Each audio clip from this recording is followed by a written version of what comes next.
Good morning. सोचिए, आप सुबह सुबह ऐसे उठें और आपके पास आप अपना मोबाइल उठाते हैं और आप देखते हैं कि आपके पास कुछ मैसेजेस आए हैं कि आपके इस बैंक अकाउंट से इतना पैसा डिडक्ट हो गया या फिर ये ट्रांजैक्शन फेल हो गया। आप क्या करेंगे? आप सबसे पहले ये देखेंगे कि वो अकाउंट आपका है भी या नहीं। फिर आप क्या करेंगे? अगर आप देखेंगे कि वो आपका अकाउंट बिलोंग करता है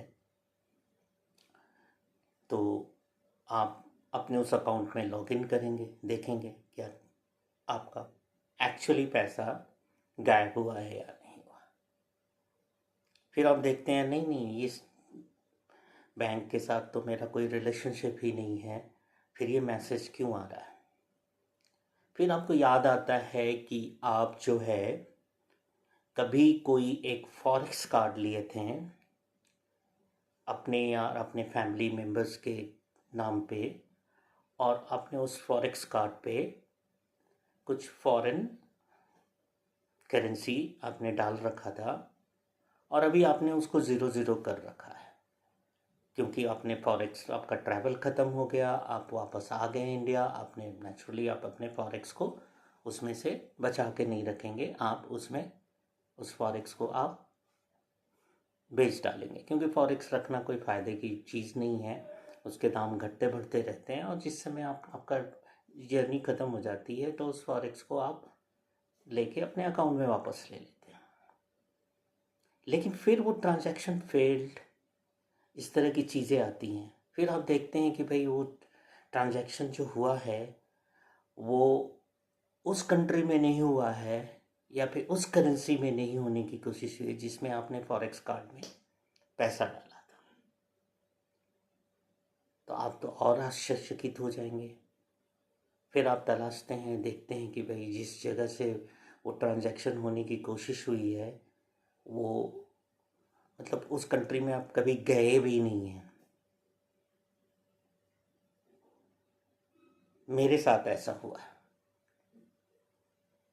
मैं अभी आपको थोड़ी देर में दिखाता हूँ ये चीज़ कि मेरे साथ क्या हुआ था।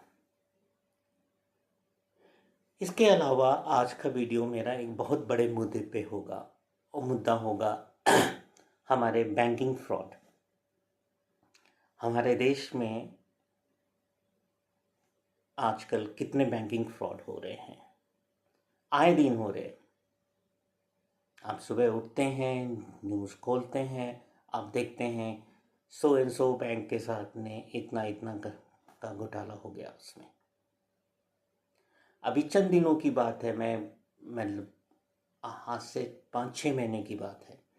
एक न्यूज़ आया था कि किसी भाई साहब ने, किसी बंदे ने अपना एफडी करा रखा था। कोई सीनियर सिटीजन्स थे, मोस्टली सीनियर सिटीजन्स अपनी सेविंग्स जो होती है, लाइफ की सेविंग्स जो है एफडी के तौर पे रखते हैं क्योंकि उनको उसका इंटरेस्ट मिलता है और उसी इंटरेस्ट को वो खाते पीते हैं, उसी के इंटरेस्ट से वो अपना काम चलाते हैं, खर्चा चलाते हैं। उनका source of income, major source of income वही होता है। वो बैंक में जाते हैं अपना एफडी का इंटरेस्ट निकालने, पता चलता है कि भाई उनका तो एफडी है ही नहीं।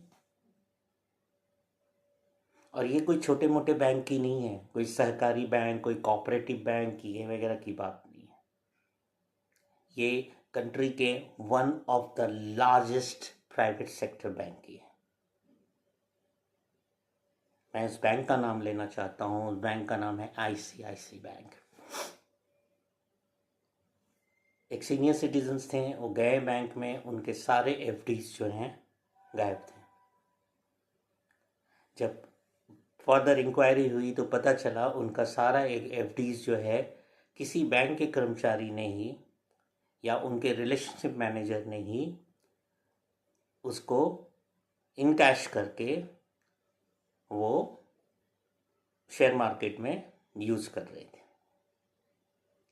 फर्दर इंक्वायरी हुआ कि भाई अगर उन्होंने इन कैश किया, ब्रेक कर लिया उस एफडी को, तो उनके पास मैसेजेस क्यों नहीं आए? क्योंकि जब भी आप बैंक में पैसा रखते हैं आपके पास एक मैसेज, कोई भी ट्रांजैक्शन होता है आपके पास मैसेज होते हैं। जैसे मैंने अभी थोड़ी देर पहले बताया कि मेरा कोई एक फॉरेक्स कार्ड था जो मैंने अपनी वाइफ के नाम पे लिया था, उस पर कोई इलीगल ट्रांजैक्शंस करने की कोशिश की, उसका मैसेज मेरे पास आ गया कि ट्रांजैक्शन फेल्ड। और ट्रांजैक्शन फेल्ड होने का रीज़न यही था कि मैंने उसमें कुछ पैसा ही नहीं रखा था, और वो दिखा रहा था कि कोई CVV नंबर होता है या फिर एक्सपायरी डेट है, वो सब गलत डाला गया। तो उन्होंने देखा कि उनके पास तो मैसेज आया ही नहीं है। फिर बैंक ने फर्दर इंक्वायरी की तो पता चला कि उन्होंने जो नंबर दे रखा था उस नंबर को बैंक के सर्वर से डिसेबल कर दिया गया था। मतलब अगर उनके अकाउंट पे कोई भी ट्रांजैक्शन होता उनको उसको कुछ पता ही नहीं चलता। ये तो रही ICICI बैंक की बात। और जो मैंने सुबह अभी सबसे पहले फॉरेक्स कार्ड की बात की, वो फॉरेक्स कार्ड जो था वो यस बैंक के साथ था। यस बैंक ने बाद में मुझे एक मेल भी भेजा, वो भी मैं मेल दिखाऊंगा आपको कि आपके कार्ड को टेम्पररी फॉरेक्स कार्ड को ब्लॉक कर दिया गया है बिकॉज कुछ इलीगल ट्रांजैक्शंस पाया गया है। बाद में मैंने न्यूज़ में देखा कि यस बैंक को करीब कितने करोड़ों रुपए का नुकसान हुआ, क्योंकि साउथ अमेरिका, ब्राज़ील, कोलंबो, इन सब कंट्रीज़ में वो ट्रांजैक्शंस करने की कोशिश की गई थी और बहुत लोगों का पैसा चला भी गया। फिर अभी 4 दिन या 5 दिन पहले मैंने एक न्यूज़ सुना कि IDFC फर्स्ट बैंक, जिसका मैं कस्टमर भी हूँ, उसके चंडीगढ़ के एक ब्रांच में एक गजब का घोटाला हो गया। किसी और का नहीं, किसी प्राइवेट इंडिविजुअल का नहीं, हरियाणा गवर्नमेंट के 594 या 564 crore, I don't know exact figure, वो अभी आपको दिखाऊंगा डेटा तो उसमें दिख जाएगा एग्जैक्ट फिगर। वो सारे पैसे जो हैं साइफंड हो गए, गायब हो गए, अकाउंट खाली था। पहले 400 कुछ का था, फिर बाद में पता चला कि 100 करोड़ का और हुआ है। तो जब गवर्नमेंट ऑफ एक स्टेट की गवर्नमेंट का पैसा सुरक्षित नहीं है बैंक में, वो चला गया, तो हम और आप किस खेत की मूली हैं? हमारा पैसा तो हमें ही हमेशा डेंजर में है। आए दिन आपको सुनने में आता होगा ये कोऑपरेटिव बैंक रिजर्व बैंक ने बंद कर दिया, वो बैंक रिजर्व बैंक ने बंद कर दिया, आप सुनते आते होंगे। अब आप और हमारे साथ ये डिलेमा है कि हम करें तो क्या करें। हम जो भी पैसा कमाते हैं उसमें से कुछ पैसा जोड़ तोड़ करके पेट काट के बचाते हैं अपने लिए, अपने ओल्ड एज के लिए, अपने परिवार के लिए, अपने बच्चों के एजुकेशन के लिए, वगैरह वगैरह। और कोई भी एक समझदार आदमी होगा वो सारा पैसा जो है गोल्ड में या फिर सारा पैसा म्यूचुअल फंड या सारा पैसा शेयर्स में तो लगाएगा नहीं, या प्रॉपर्टी में तो लगाएगा नहीं। कुछ तो पैसा वो लिक्विड रखेगा ही, कुछ तो पैसा वो FDs के तौर पे बैंक में रखेगा ही रखेगा। तो आइए आज समझें कि इन साइबर क्राइम्स, जो साइबर क्राइम्स हो रहे हैं, या फिर साइबर क्राइम्स तो ये है भी नहीं, ये तो इंटरनल बैंक के कर्मचारी कर रहे हैं। बाद में इंक्वायरी हुआ तो पता चला कि IDFC फर्स्ट बैंक के कुछ इंटरनल रिलेशनशिप मैनेजर थे, उसका एक और मैनेजर था, ब्रांच मैनेजर था, उनके sister in law, brother in law सब मिली जुली भगत थी। हो सकता है वो पैसा रिकवर भी हो जाए क्योंकि बैंक का पैसा है और वो रिकवर भी हो जाएगा। आइए हम और देखते बैंक हैं कि का अगर खुद इस का तरह पैसा के नहीं जो तो बैंक को बैंकिंग फ्रॉड हो रहे हरियाणा हैं गवर्नमेंट और को देना ऐसे पड़ेगा फ्रॉड वो जो कि पैसा, साइबर तो बैंक किसी न किसी तरह से उसको नहीं है, रिकवर करेगी। बल्कि बैंक के इंटरनल, चलिए गवर्नमेंट का पैसा स्टाफ के उनको तो थ्रू मिल ही है। जाएगा, लेकिन हमारा और तो आपका आप पैसा क्या क्या कर सकते हैं? क्या आपको पैसा मिल जाएगा वापस? नॉर्मली बैंक की रिस्पॉन्सिबिलिटी होती है कि जो आपका आंसर इज पैसा आपने यस जमा एंड किया नो हुआ है, बोथ। सेव किया हुआ है, वो कब आपको मिलेगा, दे कब नहीं मिलेगा, आप जाएंगे, आपको बैंक इंक्वायरी आगे कमीशन बैठाएगा, इंक्वायरी करेगा और उसके बाद आपका पैसा वो दे देगा, आपका पैसा वो सुरक्षित रहेगा। लेकिन इमेजिन कीजिए ऐसा सिचुएशन आए कि ये, जैसे मैंने क्यों ये दो घटनाएं बताई, मैं दो घटनाएं बताई इसलिए बताई क्योंकि कई बार जो होता है वो बैंक के कंट्रोल में भी नहीं होता, ये साइबर क्राइम होता है। पहली घटना थी वो साइबर क्राइम की, दो घटनाएं जो मैंने आईसीआईसी बैंक की और आईडीएफसी फर्स्ट बैंक की बताई वो इंटरनल स्टाफ की मिलीजुली भगत की वजह से हुई थी। एक में तो एक एल्डरली पर्सन का कर दिया उन्होंने सफाया, उनके एफडी को तोड़ लिया। दूसरा जो है आपके पूरे हरियाणा गवर्नमेंट के पैसे को, अकाउंट को ही साफ कर दिया। लेकिन जो पहला वाला था, जो यस बैंक का था, फॉरेक्स कार्ड वाला, वो जो था वो बैंक के कंट्रोल में नहीं था, कोई इंटरनल मिली भगत नहीं थी, वो कहीं पे साइबर क्राइम हुआ था और ये था। ऐसा इमेजिन कीजिए एक सिचुएशन कि टोटली बैंक जो है साइफंड हो गया, उसका टोटल पैसा साइफंड हो गया। पॉसिबल है, आज के दौर में कुछ भी पॉसिबल है। तो फिर आप क्या करेंगे ऐसे सिचुएशन में? आप क्या करेंगे? क्या आप अपना पैसा डूब जाने, क्या बैंक आपको पैसा देगी? Answer is yes and no both. जैसे मैंने शुरू में बताया, तो सुरक्षित भी है, असुरक्षित भी है। अब सुरक्षित कब है, कब नहीं असुरक्षित है, वो मैं अभी आपको एक प्रेजेंटेशन दिखाकर करूँगा। लेकिन मैं पहले इंफॉर्मेशन दे दूं कि आपका कितना पैसा बैंक में सुरक्षित रहता है। Up to 5 lakh, up to 5 lakh जो होता है वो इंश्योर्ड होता है।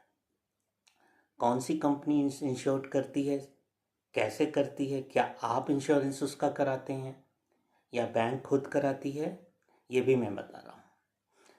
क्या होता है कि जब आप पैसा जमा करने जाते हैं, पहले था ये rule 1 lakh up to 1 lakh, लेकिन जो करंट गवर्नमेंट है उसने करीब 2016 या 17 में, जब यस बैंक वाला जो क्राइसिस हुआ था, यस बैंक में इससे पहले एक बैंक थी वो पूरी कोलैप्स हो गई थी, उसमें लोगों के पैसे जो हैं फंस गए थे काफ़ी दिनों के, क्योंकि उसमें भी मेजर घोटाला हुआ था। वो तो बैंक, सेंट्रल गवर्नमेंट ने इंटरफेयर करके बैंक को मर्ज किया, उसके कुछ शेयर्स को एसबीआई ने खरीदा वगैरह वगैरह करके किसी तरह से यस बैंक आज चल रहा है।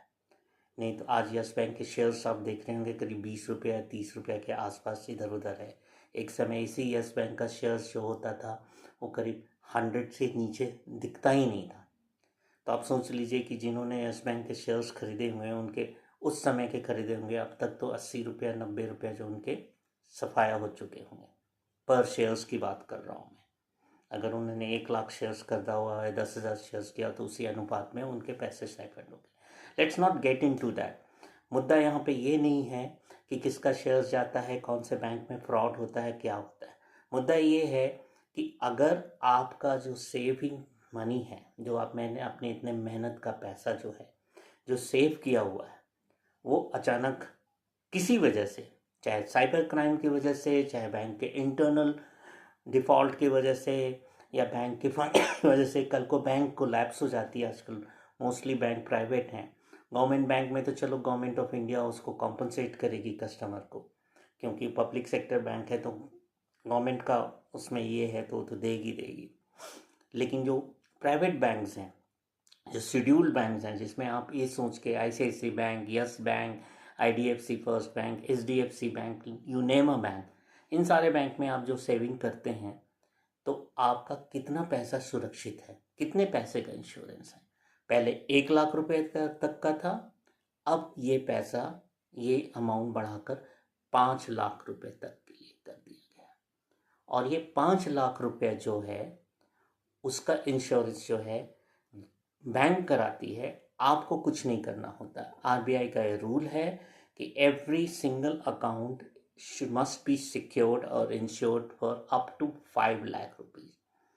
This is inclusive of your amount plus interest whatever it is. लेकिन 5 लाख से 1 रुपया भी ज़्यादा नहीं। मतलब कहने का मतलब कि अगर आपने 5 लाख के अंडर में पैसा रखा हुआ है, जैसे आपके 4,99,999 रुपया है, तो आपको विद इंटरेस्ट सारा जो है आपने सेविंग्स किया हुआ उसका इंटरेस्ट मिला के इतना आ रहा है अंडर 5 लाख रुपीज़, तो आपको विद इन 3 मंथ्स जो है बैंक के थ्रू या इंश्योरेंस कंपनी जो है पूरा का पूरा पैसा देगी। वो कौन सी इंश्योरेंस कंपनी है वो भी मैं अभी दिखाऊंगा प्रेजेंटेशन में। क्या होता है उसमें, क्या क्या चीज़ गारंटी करती है, क्या क्या चीज़ें, उसके सारे डिटेल्स मैं दिखाऊंगा अभी आपको थोड़ी देर में प्रेजेंटेशन में। अब आते हैं आगे इस चीज़ को लेकर कि वो जो है अगर 5 लाख से ज़्यादा है, मान लीजिए आपका 5 लाख इंटरेस्ट वगैरह मिला के 5,20,000 हो जा रहा है, तो आपको कितना पैसा मिलेगा? क्या आपको पूरा 5,20,000 मिलेगा? नहीं, आपको सिर्फ 5 लाख मिलेगा। आपके वो जो 20,000 रुपये हैं वो चले जाएंगे। अब क्या होता है मोस्टली सीनियर आजकल 5 लाख की वैल्यू क्या है? 5 लाख तो कुछ भी नहीं है। एक छोटा रिक्शा वाला भी जो है उसकी भी अगर टोटल सेविंग्स लाइफ सेविंग्स होगी, अगर वो शुरू से जमा कर रहा है और लास्ट में 20 साल 25 साल जमा करके 5-6 लाख रुपए तो उसके भी होते हैं, सेविंग्स हो जाते हैं आज के दौर में, कोई बड़ी बात नहीं है। और एक middle class lower middle class के तो 5-6 लाख रुपए कुल मिलाकर होते ही होते हैं। अब आप ये सोचेंगे कि भाई आप 5 लाख तक ही सिक्योर हैं तो फिर करें क्या? क्योंकि घर में as per the rule cash पैसा जो है 50,000 या एक लिमिट के साथ जो है ज़्यादा नहीं रख सकते, क्योंकि उससे ज़्यादा रखते हैं कभी कुछ होता है, इंक्वायरी होती है तो आप फंस जाएंगे। आपको जवाब देना पड़ेगा कहाँ से पैसा आया, क्या आया। गवर्नमेंट आपको अलाउ ही नहीं करती बियॉन्ड लिमिट कैश रखने के लिए। कैश आप रख नहीं सकते हैं उस अमाउंट का। आप गोल्ड भी नहीं रखेंगे, क्योंकि घर में अगर आप गोल्ड रखते हैं तो घर में गोल्ड रखना भी उतना सुरक्षित नहीं है। और आजकल के बैंक के लॉकर्स भी नहीं सुरक्षित हैं, क्योंकि आप आए दिन सुनते होंगे कि सेंधमारी करके इस बैंक के लॉकर को तोड़ लिया गया। तो आप करें तो करें क्या? देखिए, एक मिडिल क्लास के तौर पे मेरी कुछ एडवाइस हैं आप लोगों को, उस चीज़ का ध्यान रखें तो आपका पैसा कभी शायद नहीं डूबे, कभी नहीं डूबे। एक भी पैसा, 1 रुपया भी नहीं जाए, चाहे आपका बैंक में 25 लाख रुपया हो, चाहे 50 लाख हो या 5 करोड़ रुपया। थंब रूल बनाइए कि आपकी जितनी भी सेविंग्स हैं उसको कभी एक जगह मत रखिए। एक जगह का मतलब ये है कि सिर्फ एफडी करा के मत रखिए या सिर्फ सेविंग्स में मत रखिए। वैसे भी एफडीज में आपको आजकल रिटर्न कितने मिलते हैं? 6 to 7% मिलते हैं किसी भी टेन्योर के। आप उठा के देखिए, अगर आप सीनियर सिटीजन हैं तो आपको 7.5% मिलेंगे। ठीक है, ये मैं शेड्यूल बैंक की बात कर रहा हूँ, मैं उन बैंक को एनबीएफसी और उन सारे चीज़ों की बात नहीं, क्योंकि उनमें बैंक पैसा रखना तो वैसे भी सेफ़ नहीं है। मैं कभी एडवाइस नहीं करूँगा कि आप अपना लार्ज अमाउंट एनबीएफसी बैंक्स या किसी तरह के कोऑपरेटिव बैंक्स वगैरह में रखें, क्योंकि आए दिन आप सुनते आते हैं कि ये एनबीएफसी कंपनी जो है कोलैप्स कर गई और ये आपकी ये कर गई, क्या कहते हैं, स्मॉल फाइनेंस बैंक है वो कोलैप्स कर गई, बंद हो गया, आरबीआई ने उस पर प्रतिबंध लगा दिया वगैरह वगैरह। तो मैं सलाह दूंगा ही नहीं आपको कि उन सब पे आप पैसा रखें। आप पैसा रखिए, आप अपने शेड्यूल बैंक्स में रखिए, लेकिन किस तरह से, किस फॉर्म में रखेंगे? सबसे पहले तो आप मान लीजिए कि आपके पास 10 लाख रुपए है, मैं एक एग्जाम्पल लेके कह रहा हूँ। तो सबसे पहले 10 लाख रुपया तो आपका पूरा का पूरा कैश या एफडीज में होना नहीं चाहिए। ठीक है, आप उसका कुछ पोर्शन जो है 30 to 40%, चूँकि आपके सीनियर सिटीजन हैं, आपको कभी भी इमरजेंसी में पैसे की ज़रूरत पड़ेगी, तो आप उसका 30 to 40% एफडीज में रखिए। 3 लाख रुपए रख दीजिए। फिर उसके बाद करीब 50,000 1 लाख रुपए आपको कैश भी रखना होता होगा, क्योंकि इमीडिएटली आपको विड्रॉ भी करना होता है किसी वजह से, और रख लीजिए। बचे 6 लाख का आप करेंगे क्या? बचे 6 लाख को आप डाइवर्सिफाई कीजिए, सर्टेन पोर्शन उसके म्यूचुअल फंड में लगाइए। अगर आप नॉलेजेबल हैं तो कुछ शेयर्स खरीदिए, और नहीं है तो गोल्ड में इन्वेस्ट कीजिए। इसके अलावा अगर आप ये कुछ भी नहीं करना चाहते, आप इस पचड़े में नहीं पड़ना चाहते कि भाई आप गोल्ड खरीदे बाद में उसको इन कैश करें, इतना आपके पास ना तो टाइम है, ना एनर्जी है, ना इतनी समझ है, फाइनेंशियल चीज़ों की, नहीं म्यूचुअल फंड आता है, नहीं शेयर्स आता है, कुछ भी नहीं, आप सिर्फ एफडीज में रखना चाहते हैं, सेविंग्स में रखना चाहते हैं, तब के लिए भी एक सॉल्यूशन है। आप अगर 5 लाख का लिमिट है एक बैंक का और आपके पास 10 लाख रुपए है, तो आपके कम से कम 2 या 3 बैंक में अकाउंट होने चाहिए। आरबीआई ने, गवर्नमेंट ऑफ इंडिया ने किसी तरह का कोई रिस्ट्रिक्शन नहीं लगाया हुआ है कि आपको कितने सेविंग्स बैंक, कितने बैंक अकाउंट आप रख सकते हैं। आपको मल्टीपल बैंक अकाउंट्स रखने होंगे और उन मल्टीपल बैंक अकाउंट्स में थोड़ा थोड़ा पैसा रखिए कि अगर मान लीजिए आईडीएफसी फर्स्ट बैंक जिससे मैं बैंकिंग करता हूँ, वो डूब जाता है, अचानक बंद हो जाता है, तो भाई आपका उतना पैसा तो ब्लॉक हो गया, जितना भी पैसा है। क्योंकि भाई पैसे आपको 5 लाख तक आपने रखा भी है, वो 5 लाख रुपए तक मिलने में भी 2-3 महीने लग जाएंगे, तो 3 महीने आप करेंगे क्या? तो आपके अगर 10 लाख रुपए हैं और आपने अगर कुछ अमाउंट आईडीएफसी फर्स्ट में, जिससे आप बैंकिंग करते हैं, उस पर रखे हुए हैं, कुछ अमाउंट जो है ऐसे बैंक में रख रहे हैं जिससे आप बहुत कम बैंकिंग करते हैं, उसमें एफडीज और इस तरह के चीज़ें करते हैं, उसमें रखेंगे, तो उस समय पे वो काम आ जाएगा। मतलब अगर आपके पास 10 लाख रुपए हैं तो कम से कम मेरे एडवाइस से आपके 3 बैंक अकाउंट होने चाहिए। 10 लाख रुपए अगर आप एफडीज कराना चाहें तो 3 में रखना चाहिए। इसका दूसरा फ़ायदा भी है। दूसरा फ़ायदा ये है कि एफडीज में जो इंटरेस्ट मिलता है आपको, अगर आप सीनियर सिटीजन हैं तो अप टू 75,000 है, शायद 1 लाख की लिमिट है, उसके बाद वो टीडीएस काटते हैं।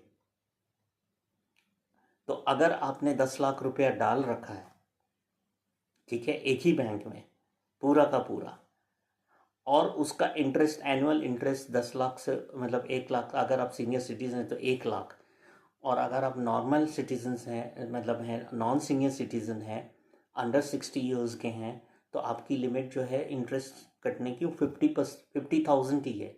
मतलब 50,000 से 1 रुपये भी अगर ज़्यादा होगा तो बैंक टीडीएस काटेगी। फिर आपका इनकम चाहे टैक्सेबल हो या नहीं हो, आपको एक अननेसेसरी एक एनुअल रिटर्न फाइल करने की ज़रूरत पड़ेगी, और वो एक अपने तरफ से एक अलग हेडेक है। आप उससे भी बच सकते हैं अगर आप उसी 10 लाख रुपए को 3 बैंक में 3-3 लाख रुपए करके रखेंगे, तो कभी वो लिमिट, थ्रेशोल्ड लिमिट 50,000 या 1 लाख का क्रॉस ही नहीं करेगा। आइए देखते हैं कि हमें कौन से जो हैं, क्या कहते हैं, सिक्योरिटीज मिले हुए हैं। ये देखिए, deposit insurance and credit guarantee corporation जो हैं, यहाँ पे आपके जितने भी बैंक्स, कोई भी बैंक आप डालिए, आईसीआईसी बैंक डालिए, आप सबसे पहले चेक कर लीजिए आपका बैंक इनके अंडर में आता है या नहीं। आईसीआईसीआई बैंक, ये देखिए आईसीआईसीआई बैंक लिमिटेड आ गया, तो ये जो है इंश्योर्ड है DICGC से। अब इसमें जो है ये लिस्ट ऑफ बैंक है, और इसमें क्या होता है, इसमें आपका किस तरह की चीज़ें जो हैं आप इसमें क्लेम कर सकते हैं। देखिए, we protect your deposits. We protect your deposits जो है, ये किस तरह की डिपॉजिट्स ये करती हैं, इसमें ये देखिए, हाँ, व्हाट इज़ न्यू, नो मोर में गए, आपने लिस्ट ऑफ बैंक दिए, लिस्ट ऑफ इंश्योर्ड बैंक्स दे दिए, ये लिस्ट ऑफ इंश्योर्ड बैंक्स हैं। आप आप जब किसी बैंक में आप बैंक अकाउंट खुलवाते हैं तो सबसे पहले जाकर इसमें ये चेक करें क्या आपका बैंक आता है कि नहीं। चलिए मैं देखता हूँ अपना बैंक, मेरा आईडीएफसी फर्स्ट बैंक आता है कि नहीं। आई से मैंने डाला हुआ है, ये देखिए मेरा बैंक है यहाँ पे IDFC first bank.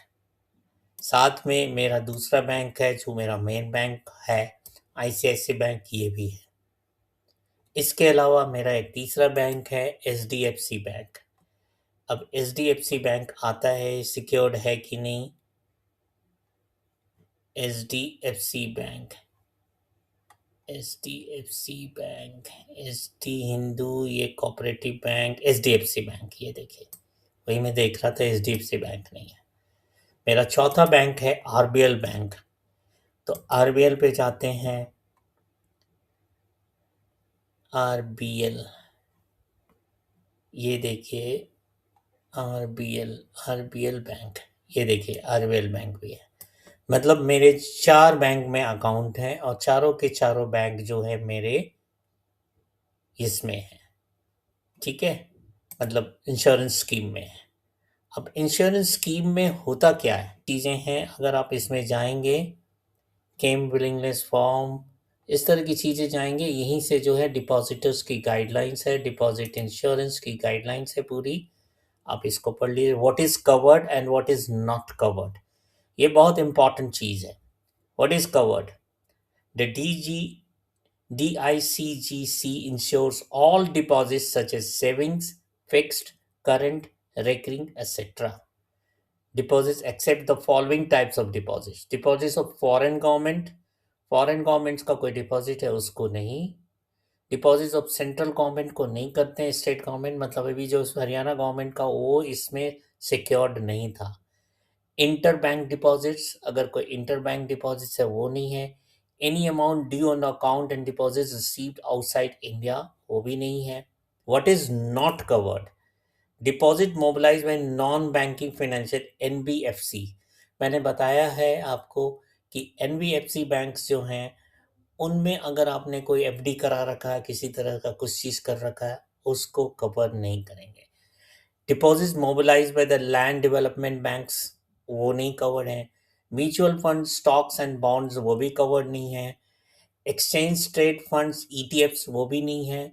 And crypto currencies, वो भी कवर्ड नहीं है इसमें, ठीक है। अब आप देखिए इंडिविजुअल्स, सेविंग्स उसका 4 लाख है, 4,17,200 है, करंट अकाउंट में 22,000 है, एफडी में 80,000 है, टोटल डिपॉजिट इसका 5 लाख, एक एग्जाम्पल दे के भी बताया हुआ है, 5,19,200 है।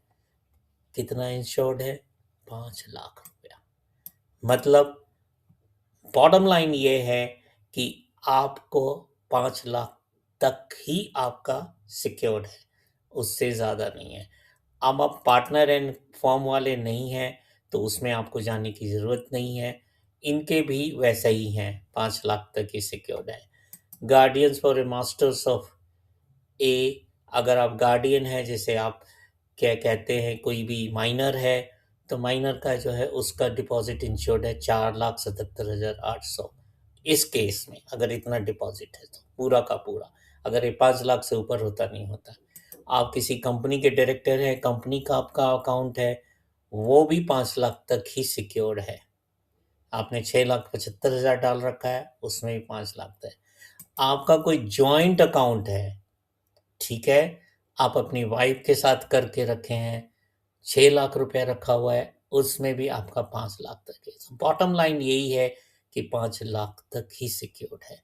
Which banks are insured by this bank, ये सारा जो है कमर्शियल बैंक जितने हैं सारे, वो सारे इंश्योर्ड है। आप जाके चेक कर लीजिए बैंक अकाउंट खुलवाने से पहले कि क्या आपका बैंक DICGC से इंश्योर है या नहीं, ठीक है।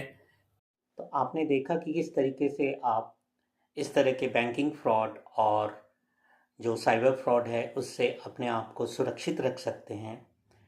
देखिए, ये साइबर फ्रॉड रुकने वाला नहीं है और नहीं बैंकिंग फ्रॉड रुकने वाला है।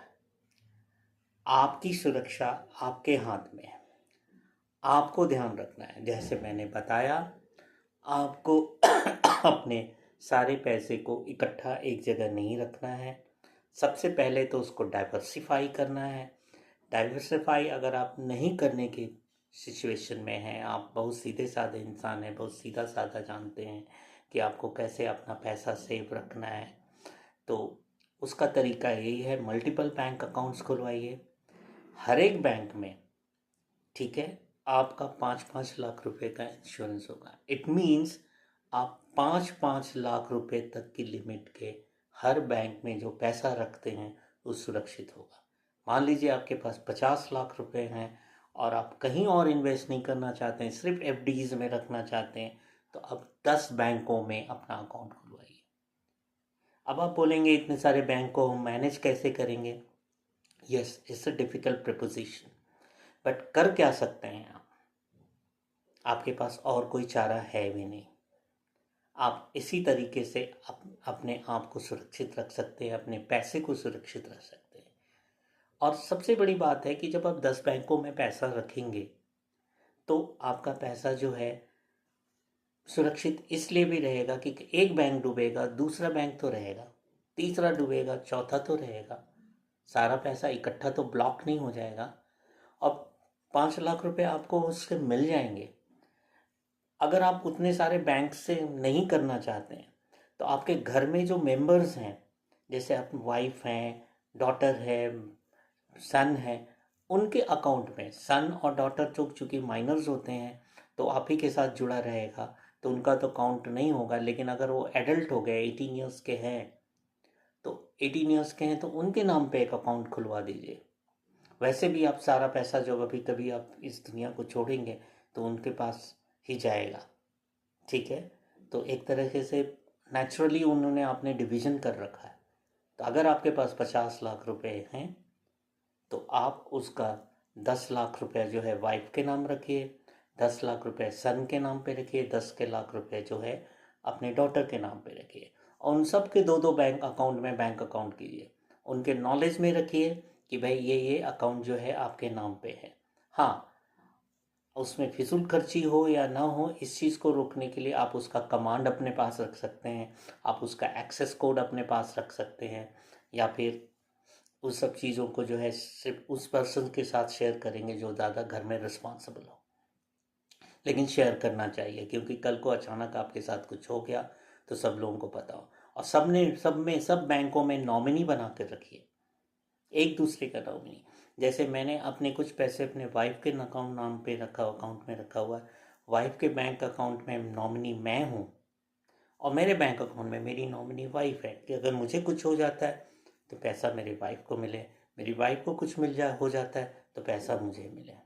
कल को मेरी डॉटर अभी छोटी है, वो बड़ी हो जाएगी तो उसके भी बैंक अकाउंट्स हैं, लेकिन वो एडल्ट हो जाएगी तो मैनेज करेगी और रिस्पॉन्सिबल रहेगी, तो उसका भी ऐसा रखूँगा मैं। उसके बैंक अकाउंट में हम लोग नॉमिनी रहेंगे, हम दोनों नॉमिनी रहेंगे, और उसे भी हम अपने बैंक अकाउंट में नॉमिनी बना के रखेंगे। तो इस तरीके से कुछ आप अपना बैंक के पैसे सुरक्षित रखेंगे। इस तरीके से आप अपने आज के इस फ्रॉड की दुनिया में, जहाँ पे बैंक के स्टाफ्स, बैंक के कर्मचारी फ्रॉड कर रहे हैं, जहाँ साइबर क्राइम हो रहा है, everywhere you are subject to, आप किसी तरह के क्राइम के शिकार बन सकते हैं। वैसे सिचुएशन में जो है आप सिंपल अपना ये फॉर्मूला अपनाइए। अभी तक तो मैं ये फॉर्मूला अपनाते आया हूँ, मेरा पैसा एक भी रुपया डूबा नहीं है। आप बिलीव नहीं करेंगे, जब यस बैंक बंद हुआ था तो मैं तो चूँकि काफ़ी अलर्ट पर्सन हूँ, तो मैंने सबसे पहले यस बैंक से अपना सारा पैसा शिफ्ट कर दिया था। साथ में साथ अपने कुछ दोस्तों का भी मैंने को बचाया था, उनको भी बताया था यस बैंक कोलैप्स होने वाली है, उसके पैसे जो है आप इधर उधर शिफ्ट कर दो। ठीक है, यस बैंक को गवर्नमेंट ने ले लिया वापस और उसको चला रही है गवर्नमेंट, जो है अपना शेयर्स, एसबीआई उसकी शेयर होल्डर्स बन गई हैं वगैरह वगैरह। लेकिन कुछ दिन तो पैसा ब्लॉक रहा।